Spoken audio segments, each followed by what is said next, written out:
दोस्तों नमस्ते प्रणाम। आप सभी को अपने YouTube चैनल पे स्वागत करती हूँ। आप लोग कैसे हैं? उम्मीद करती हूँ आप लोग स्वस्थ होंगे, मस्त होंगे, अपने अपने कामों में व्यस्त होंगे दोस्तों। और आप सबके बीच में एक तीज व्रत का गीत लेके आई हूँ।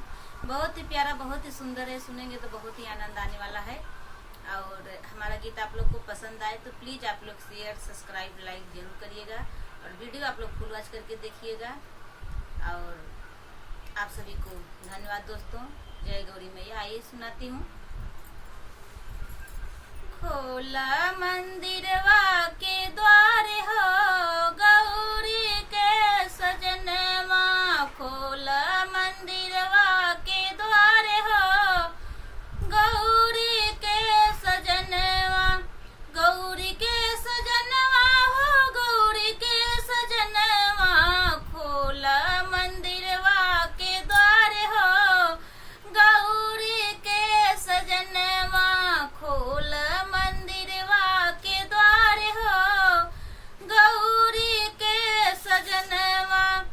भूखल बाटी हो तीज के बरतिया, भूखल बाटी हो तीज के बरतिया, पूजी चरनिया तोहार हो, पूजी चरनिया तोहार हो गौरी के सजनवा, पूजी चरनिया तोहार हो गौरी के सजनवा, खोला मंदिरवा के द्वार हो गौरी के सजनवा, खोला मंदिरवा के द्वार हो गौरी के सजनवा।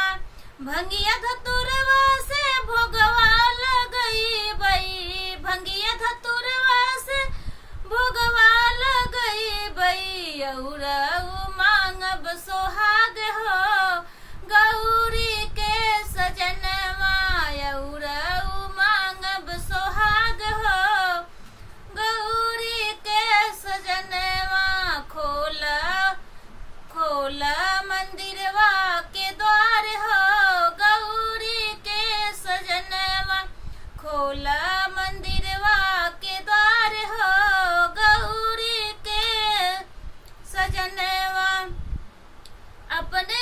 अपने सिंदूरवा खातिर भूखे लित जिया, अपने सिंदूरवा खातिर भूखे लित जिया, करी हम बिनती